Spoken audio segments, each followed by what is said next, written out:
Friends, മെറാക്കിൽ ഇന്നത്തെ video readymade ബ്ലൗസിന്റെ video ആണ്.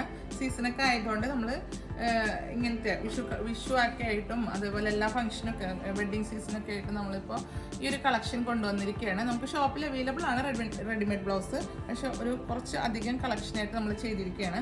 അപ്പോൾ ഈ മെറ്റീരിയൽ വരുന്നത് സെമി സിൽക്കിലും അതുപോലെ സ്ലബിലും ടിഷ്യൂലൊക്കെ വരുന്ന ഒരു മെറ്റീരിയലിൻ്റെ ബ്ലൗസിൻ്റെ വീഡിയോ ആണ്. അപ്പോൾ ഇത് ടിഷ്യൂ ആണ്. ഇതിൻ്റെ മെറ്റീരിയൽ വരുന്നത് ലാവൻഡർ ഷെയ്ഡിലുള്ള ടിഷ്യൂ, ഒരു സിൽവറാണ് ഇതിൻ്റെ ടിഷ്യൂ ഷെയ്ഡ് വരുന്നത്. അപ്പോൾ ഇതിൻ്റെ നെക്കൊക്കെ എന്ന് വെച്ചാൽ ഇങ്ങനെ ആലില ഷേപ്പിലുള്ള നെക്കൊക്കെ ഇട്ട് പ്രിൻസസ് ആയിട്ടുള്ള പാറ്റേണിലാണ് നമ്മൾ ചെയ്തിരിക്കുന്നത്. ബാക്ക് ഓപ്പൺ ആണ് വരുന്നത്. ഇതിൽ ഡോറിയൊക്കെ വെച്ചിട്ടുണ്ട്. ഇതിപ്പോൾ പ്രിൻസസിലായതുകൊണ്ട് തന്നെ അഫോർഡബിൾ ആയിട്ടുള്ള പ്രൈസ് ആയിരിക്കും നിങ്ങൾക്ക് കിട്ടുന്നത്. പ്രിൻസസിൻ്റെ റേറ്റ് അധികമാണ്. സ്റ്റിച്ചിങ് ചാർജ് വരുന്നത് എപ്പോഴും കസ്റ്റമൈസ് ചെയ്യിക്കുമ്പോൾ നമുക്കറിയാൻ പറ്റും എത്രയാണെന്ന്. അപ്പോൾ പക്ഷേ റെഡിമെയ്ഡിൽ നിങ്ങൾക്ക് അഫോർഡബിൾ ആയിട്ട് പ്രൈസിൽ കിട്ടും. നെക്സ്റ്റ് ഷെയ്ഡ് വരുന്നത് നല്ലൊരു സാൻഡിൽ കളറാണ്. സാൻഡലിൽ വരുന്ന ടിഷ്യൂ, ഗോൾഡൻ ടിഷ്യൂ ആണ് വരുന്നത്. നല്ലൊരു കളറാണ്. നെക്സ്റ്റ് ഷെയ്ഡ് വരുന്നത് സ്ലബിലാണ്. സ്ലബിൽ ഇതേപോലെ ആലില ഷേപ്പ് വന്നിട്ട് ബാക്ക് നെക്ക് ഏകദേശം 7 എന്നുള്ള രീതിയിൽ ബാക്ക് നെക്ക് വരുന്നുണ്ട്. പാറ്റേൺ വരുന്നത് പ്രിൻസസ് ആണ്. ഉള്ളിൽ നമ്മൾ സ്ലീവ് അറ്റാച്ച് ചെയ്ത് വെച്ചിട്ടുണ്ട്. സ്ലീവ്ലെസ് ആയിട്ടാണ് പാറ്റേൺ ചെയ്തിരിക്കുന്നത്.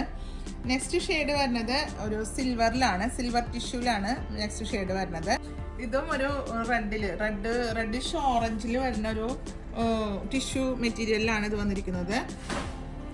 Same pattern. നെക്സ്റ്റ് സ്ലബിൽ പീക്കോ ബ്ലൂ ആണ്. റൗണ്ട് നെക്കില് ഡോറിയൊക്കെ വെച്ചിട്ട് പാറ്റേൺ വരുന്നത് പ്രിൻസസില്. നെക്സ്റ്റ് വരുന്നത് ഇങ്ങനെ ഒരു പർപ്പിൾ ഷെയ്ഡിലാണ്. സെമി സിൽക്ക് ആയിട്ടുള്ള മെറ്റീരിയൽ ആണ്. നെക്സ്റ്റ് കളറ് ഒരു പേസ്റ്റൽ ഷെയ്ഡാണ്. സിൽക്ക് കോട്ടൺ ആണ് മെറ്റീരിയൽ വരുന്നത്. നല്ലൊരു മെറ്റീരിയൽ ആണ്. വളരെ അഫോർഡബിൾ ആയിട്ടുള്ള പ്രൈസ് ആയിരിക്കും. അപ്പോൾ ഇതിൽ ഏതെങ്കിലും ഒന്ന് നിങ്ങൾക്ക് താല്പര്യപ്പെടുകയാണെങ്കിൽ വീഡിയോയിൽ 2 നമ്പർ കൊടുക്കേണ്ട സ്ക്രീൻഷോട്ട് എടുത്താണ് പർച്ചേസ് ചെയ്യേണ്ടത്. നമ്മുടെ പേയ്മെന്റ് ഓപ്ഷൻ വരുന്നത് ഗൂഗിൾ പേ, നെറ്റ് ബാങ്കിങ് ആണ്. കൊറിയർ വരുന്നത് DTDC പോസ്റ്റിലാണ്. നിങ്ങൾക്ക് അവൈലബിൾ ആയിട്ടുള്ള കൊറിയർ ഏതാണെന്ന് വെച്ചാൽ നിങ്ങൾക്ക് പ്രത്യേകം മെൻഷൻ ചെയ്ത് ഡിസൈനർമാരുമായിട്ട് കോണ്ടാക്ട് ചെയ്യുക. അപ്പോൾ സൈസ് പറയുക. അപ്പോൾ ഒരു പ്രൈസും അതിൻ്റെ ഡീറ്റെയിൽസും ഒക്കെ കറക്റ്റ് പറയും. അങ്ങനെ പർച്ചേസ് ചെയ്യുക. അപ്പോൾ അടുത്ത വീഡിയോ അടുത്ത ദിവസം കാണുന്നത് വരെ ഓക്കെ, ബൈ.